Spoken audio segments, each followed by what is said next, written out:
You're watching 48 Fastcast. Hi friends, welcome in. A beautiful start to the morning. Look at that here behind us. However, the Shoals not so lucky today. Yeah, a little bit of lightning in that area, Eric. Yeah, and some heavy rain too. And a lot of you probably picked up 1 to 3 inches of rain.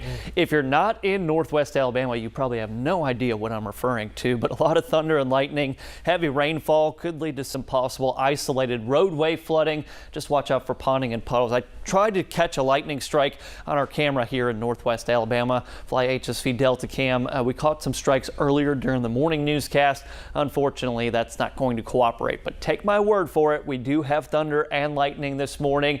If you are in the Quad Cities, Florence, Sheffield, Tuscumbia, Muscle Shoals, the heaviest rain is actually to your west. You saw some rain earlier, but the heaviest rain is more or less along the state line between Lauderdale, Colbert, and Franklin County in northeast Mississippi. Out there in Cherokee, you've seen persistent rainfall. You're probably in that 2 to 3 inch range as far as your morning rainfall totals. Colbert County and out toward Red Bay looks like we'll get a little bit of a break. Now there's more rain to the north, so it's probably going to still continue to rain through about 8:30, 9:30 this morning in parts of Northwest Alabama. Everyone else staying dry, very isolated shower and storm chance later on this afternoon. This is your 48 First Alert Road Report, sponsored by Bankston Motorhomes. Several wrecks to tell you about in our coverage area this morning. We begin in Huntsville. This is in Northwest Huntsville. You can see that there is a crash there, a lane blocked due to a crash on Alabama 53 both ways in Research Park Boulevard, already impacting some traffic, so be aware of that. Over in Decatur, another wreck that we are watching this morning, US 72 and Wilson Street, both ways impacting traffic there as well. Seems to be impacting traffic on the bridge as well. And then over to the other side of our coverage area in Scottsboro. This is near Hollywood. A lane blocked due to a crash on US 72 eastbound at Bud Kramer Drive. Be aware of all of those. Here's a look at your drive times. Decatur to Huntsville will take you 20 minutes. Athens to Huntsville, 28. Jonathan? All right, thanks, Claudia. Well, a man has been taken to the hospital after being shot in Huntsville. This happened on Lodge Drive, right near the Madison Lake and Jordan Lane intersection. Now, this was just before 3 a.m. Huntsville police tells the person who was shot is expected to survive. We're also told that police do have a suspect in mind. However, no word on if that suspect has been arrested. Well, it was a deadly weekend on the roads across the Tennessee Valley. Several people were killed in car and motorcycle accidents. Since Saturday morning, there have been at least 6 people killed in separate accidents across the area. 3 of those accidents were in Limestone County and 1 each were in Huntsville and Marshall County. The 6th accident happened near Sardis City in Etowah County. 2 of the Limestone County crashes happened within a couple hours of each other early Saturday morning. Limestone County Coroner Mike West tells us a man was killed on New Cut Road. State troopers have not identified who that man was. The 2nd crash resulted in the death of Jeremy Patrick. This happened on Shaw Road, several miles north of Athens. The 3rd Limestone County crash of the weekend occurred on US 72 West near Lucas Ferry Road Sunday morning. Athens police tell us a motorcyclist collided with an SUV. The driver of that motorcycle, 29-year-old Jonathan Useri, was thrown from the motorcycle and killed. Over in Marshall County, 75-year-old Deborah Sanders was killed on Saturday following a single vehicle crash on State Route 227 near Gunnersville. A 15-year-old in Sardis City died after the ATV they were on collided with a Toyota Tacoma. The Tacoma was being driven by a 16-year-old. The 15-year-old, however, was thrown from the ATV and died at the scene.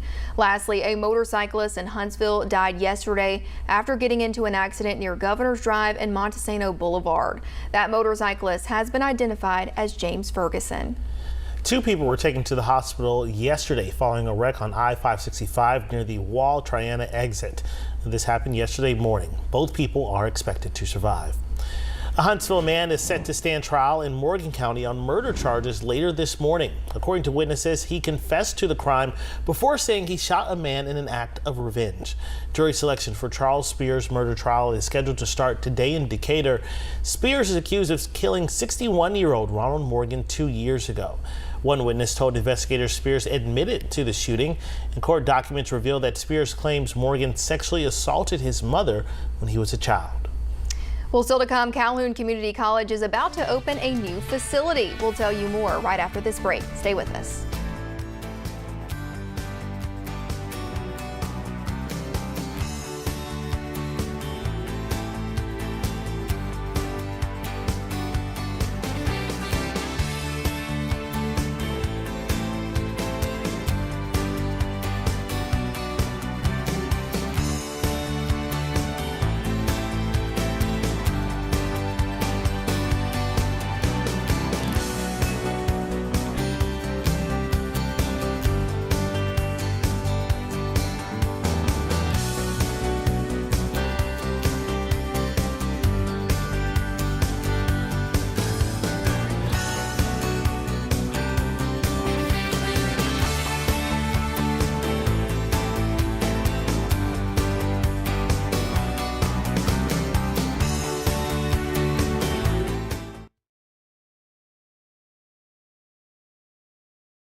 Welcome back. Calhoun Community College is now ready to open a brand new advanced tech center.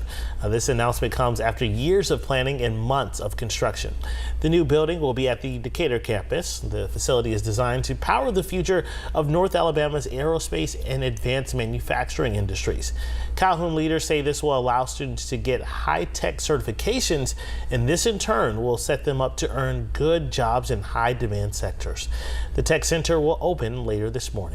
Now to Florence, where University of North Alabama leaders have approved their budget for the upcoming fiscal year starting October 1st.